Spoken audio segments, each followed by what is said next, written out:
밤 이렇게 시간이 안 가는지 정말 버스 안에서 going 이불 속에서 going은 언제나 너에게 going. Assalamualaikum warahmatullahi wabarakatuh. Berjumpa kembali dengan saya di pembelajaran kimia kelas 11. Pada materi kali ini kita akan membahas tentang teori asam basa. Baik, sebelum pembelajaran dimulai, mari kita awali dengan membaca basmalah. Semoga kita semua dapat memahami teori asam basa ini. Di dalam rumusan masalah terdapat materi yang akan kita bahas pada kali ini. Di antaranya yang pertama ada teori asam basa, ciri-ciri asam dan basa, derajat keasaman pH, indikator asam basa, dan aplikasi asam basa dalam kehidupan sehari-hari. Ada 3 teori asam basa yang dikemukakan oleh para ahli. Yang pertama ada teori Arrhenius, yang kedua teori Bronsted-Lowry, dan yang ketiga ada teori Lewis. Menurut Arrhenius, asam adalah senyawa yang mengandung hidrogen dan apabila dilarutkan dalam air akan menghasilkan ion-ion hidrogen. Sebagai contoh, di sini ada HCl direaksikan menjadi H+ ditambah Cl-. Nah, karena menghasilkan ion H+, maka HCl disebut asam menurut Arrhenius. Untuk basanya di sini adalah senyawa yang apabila dilarutkan dalam air maka akan menghasilkan ion-ion hidroksida yang ditandai oleh OH-. Sebagai contoh di sini ada NaOH, ketika direaksikan maka akan menghasilkan Na+ ditambah OH-. Jadi karena melepaskan ion OH-, maka NaOH disebut basa menurut Arrhenius. Perlu diperhatikan bahwasanya asam akan menghasilkan ion H+ dan basa akan menghasilkan ion OH-. Untuk kelemahan pada teori ini yaitu hanya terbatas oleh pelarut air saja. Sedangkan menurut teori Bronsted-Lowry, asam akan memberikan proton yang dinamakan donor proton, sedangkan basa akan menerima proton yang dinamakan akseptor proton. Pada teori ini akan ada pasangan asam basa konjugasi, seperti contoh di bawah ini. Nah, bisa diperhatikan di sini ada H2SO4 ditambahkan dengan H2O, maka akan menghasilkan H3O+ ditambah HSO4-.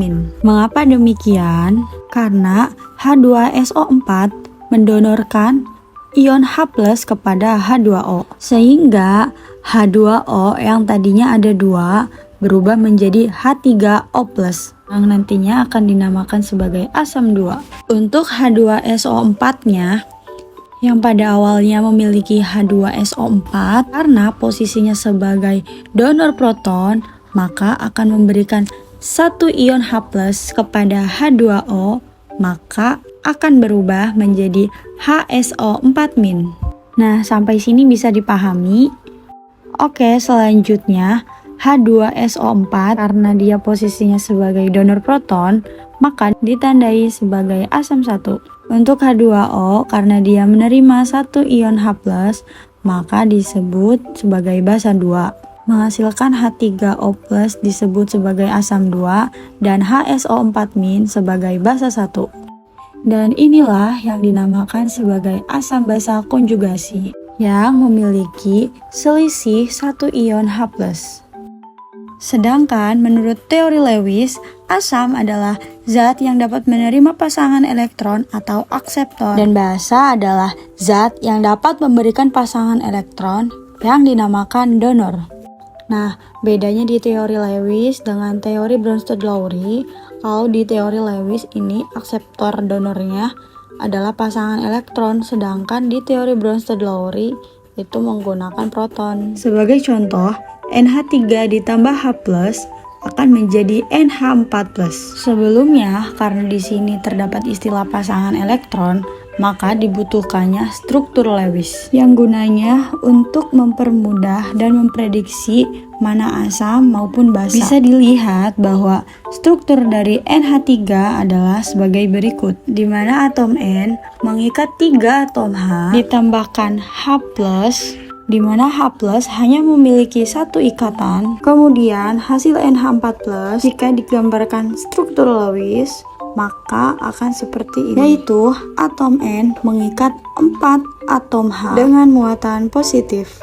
Untuk menentukan mana asam dan mana basa, maka perhatikan titik 2 yang di atas struktur NH3. Terlihat bahwa NH3 memiliki satu pasangan elektron bebas, sehingga pasangan elektron bebas ini bisa diberikan kepada H+. Karena NH3 sudah mendonorkan pasangan elektron bebas kepada H+, maka NH3 disebut basa. Sementara H+-nya adalah asam Lewis karena dia menerima pasangan elektron bebas yang diberikan oleh NH3.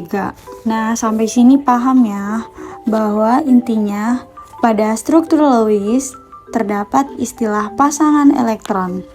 Selanjutnya ada ciri-ciri asam dan basa. Untuk ciri asam, yang pertama berasam asam, contohnya seperti cuka, buah jeruk, kemudian bersifat korosif, seperti pada besi yang sudah berkarat, kemudian memerahnya kertas lakmus biru, menghasilkan ion H+ saat dilarutkan dalam air, dan yang paling penting memiliki pH kurang dari 7, dan contohnya seperti HCl, HNO3, dan H2SO4. Sementara untuk ciri basa yaitu berasa pahit dan licin seperti sabun, kemudian membirukan kertas lakmus, menghasilkan ion OH- saat dilarutkan dalam air, memiliki pH di atas 7, dan contohnya adalah NaOH, KOH, dan MgOH2.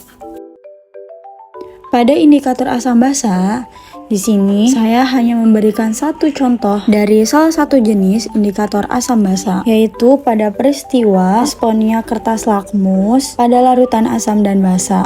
Terlihat bahwa pada kertas lakmus merah yang dicelupkan ke larutan asam, maka hasilnya akan tetap merah. Untuk kertas lakmus yang warna biru, setelah dicelupkan ke dalam larutan asam, maka warnanya akan berubah menjadi merah. Sedangkan pada larutan basa, lakmus merah yang dicelupkan ke dalam larutan basa akan berubah menjadi warna biru. Dan lakmus biru ketika dicelupkan ke dalam larutan basa, hasilnya akan tetap berwarna biru. Untuk mengukur derajat keasaman pH, bisa kita perhatikan pada gambar berikut. Di sini terdapat warna lakmus dari yang warna terang sampai dengan warna gelap. Semakin ke kiri dan semakin terang warnanya, dan pH-nya di bawah 7, maka disebut sebagai asam. Sementara basa memiliki pH di atas 7, dan terlihat semakin ke kanan maka warnanya akan semakin gelap. Jadi semakin ke kanan dan warnanya semakin gelap, maka basanya pun akan kuat. Dan untuk larutan yang netral, itu memiliki nilai pH tepat di angka 7 yang ditunjukkan pada warna hijau muda seperti di gambar tersebut. Nah, di dalam derajat keasaman terdapat derajat atau tingkat keasaman dan banyaknya konsentrasi ion H+ dalam suatu larutan. Semakin besar larutan H+, maka larutan akan semakin asam yang dinamakan sebagai pH. Jadi seperti itulah yang dinamakan derajat keasaman pH. Untuk konsep pH, rumusnya adalah pH sama dengan min log H+. Jika H+-nya sama dengan 1 dikali 10 pangkat min N, maka pH-nya sama dengan N. Lalu jika H+-nya sama dengan X dikali 10 pangkat min N, maka pH-nya sama dengan N min log X. Dan jika pH-nya sama dengan N, maka H+-nya cukup 10 pangkat min N saja. Nah, di sini ada contoh soal, kita perhatikan. Larutan HNO3 mempunyai konsentrasi sebesar 0,05 molar.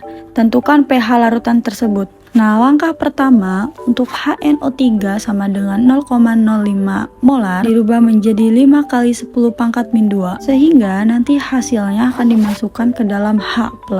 Kemudian kita masukkan rumus konsep pH sama dengan min log H+, menjadi min log 5 dikali 10 pangkat min 2, dan hasilnya adalah 2 min log 5.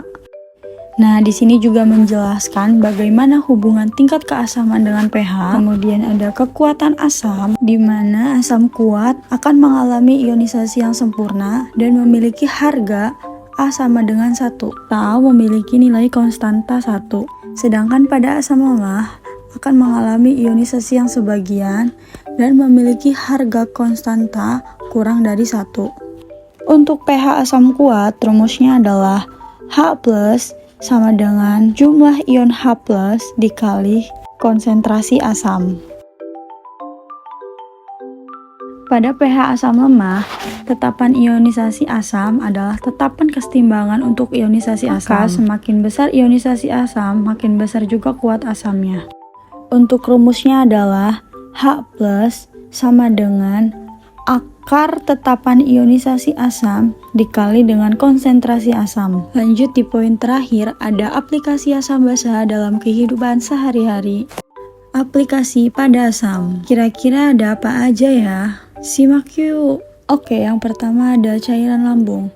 Nah, di dalam cairan lambung ini terdapat asam klorida. Lalu, ada tablet vitamin C yang beredar di pasaran mengandung asam askorbat. Ada cuka makanan yang beredar di pasaran yang mengandung asam asetat. Ada juga di dalam keju yang terkandung asam laktat.